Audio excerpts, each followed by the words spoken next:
Most philosophies treat existential nihilism, this deep sense of meaninglessness, as something to fix or escape. But for Japanese philosopher Nishitani Keiji, the problem isn't the void itself, it's our fear of it. We build beliefs, identities, even entire civilizations to protect ourselves from the terrifying idea that nothing truly matters. But the more we run, the more suffocating that fear becomes. What if we've been approaching it all wrong? Nishitani believed that the way through nihilism isn't avoidance, but direct encounter. We must face the nothingness at the heart of existence, not to destroy it, but to let go of the self that clings to meaning, that tries to stay in control. Because on the other side of that collapse lies something unexpected. A strange, quiet kind of freedom. A freedom not built on belief, but on awakening. So first, let's see who Nishitani Keiji was and explore what his philosophy was all about. And by the end of the video, you might just see nothingness and existential anxiety from a very different perspective. Nishitani was born in 1900 in Japan and became one of the leading voices of the Kyoto School, a unique group of 20th century Japanese philosophers who sought to bring together the depths of Eastern spiritual insight and the rigor of Western philosophical analysis. The Kyoto School wasn't a formal institution, but a philosophical movement rooted at Kyoto University. Its thinkers, beginning with Nishida Kitaro and followed by figures like Tanabe Hajime and Nishitani himself, engaged deeply with Western thinkers like Kant, Hegel, Heidegger, and Nietzsche, while drawing from Zen Buddhism, Taoism, and the Kyoto tradition of introspective practice.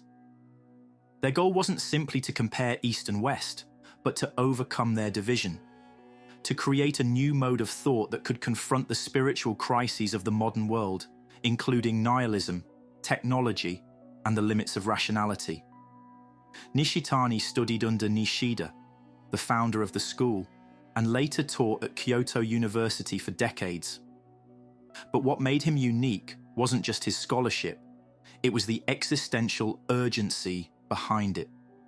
Writing in the aftermath of World War II, in a country torn between tradition and modernity, he asked a question that still haunts us today. How do we live when the old sources of meaning are no longer believable? But the hunger for meaning remains. His most influential work, Religion and Nothingness, isn't a retreat into mysticism or an escape from modernity. It's a confrontation with the abyss, with the self, and with the possibility of something deeper beyond both. To understand what Nishitani was responding to, we have to begin with nihilism, not just as a concept, but as a lived experience. Nihilism emerges when the frameworks that once gave our lives meaning, religion, tradition, even reason, begin to collapse. It's the creeping sense that nothing really matters, that life at its core is empty. As Nietzsche famously put it, God is dead. Not as a declaration of atheism, but as a diagnosis. The old foundations of value no longer hold. In the West, this crisis triggered two responses. One was despair, the belief that life is absurd and hopeless. The other was denial, a retreat into consumerism, distraction, and ideological certainty. Either way, we were running from the void. But for Nishitani, this avoidance was the true danger.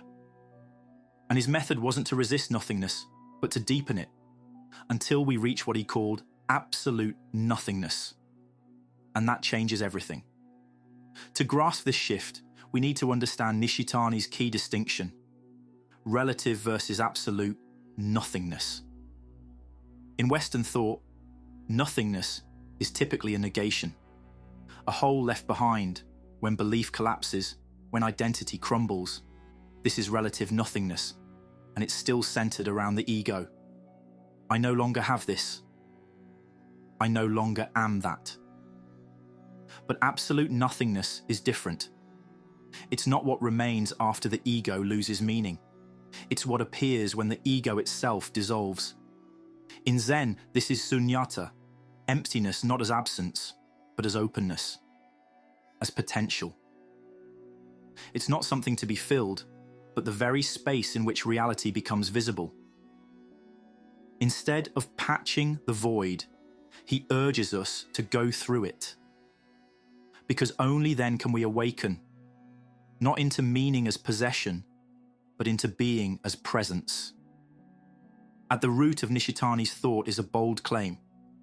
The crisis of nihilism is not a crisis of the world, it's a crisis of the self. We experience meaninglessness not just because values have collapsed, but because we still center the world around a self that demands meaning for its sake. This ego, the I that says this is mine, this matters to me, this defines me, creates a barrier between self and world.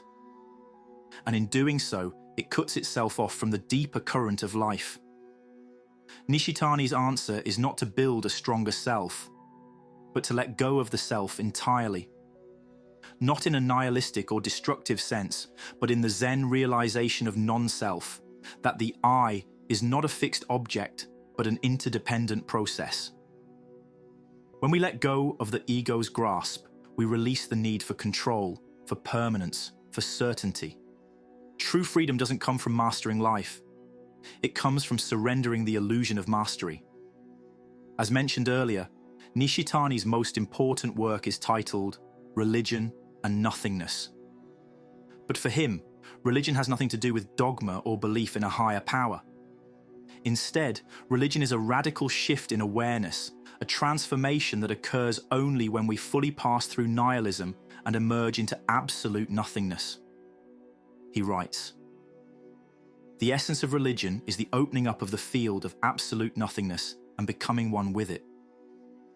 That may sound abstract, but it's deeply personal. Because when the self-centered ego dissolves, what arises is not despair, but compassion. Not dogma, but awareness. We begin to see that all things are impermanent, interconnected, and free of fixed essence. A core insight of Mahayana Buddhism, where suffering comes from clinging and liberation comes from letting go. Here's the paradox. Only when we give up our grip on meaning can we begin to live meaningfully. Religion, in this sense, begins not with belief, but with the collapse of false certainty.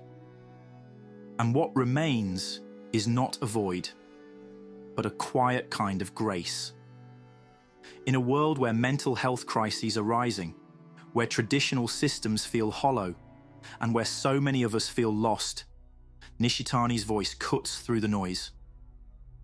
Modern culture tells us to find ourselves, to curate an identity, to chase success, to build a brand.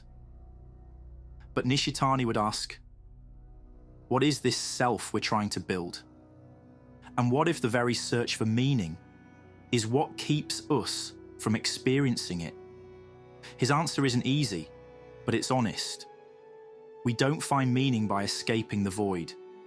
We find it by entering it completely. Because in that space where the ego lets go, we begin to see the world differently. Not as something to conquer, but something to join. Not as a problem to fix, but a mystery to dwell in. That's why Nishitani matters.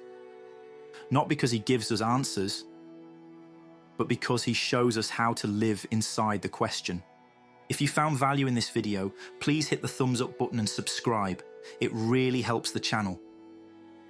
And join us on our journey of discovering ourselves, the world around us, and the greatest minds and ideas. Thank you very much for watching.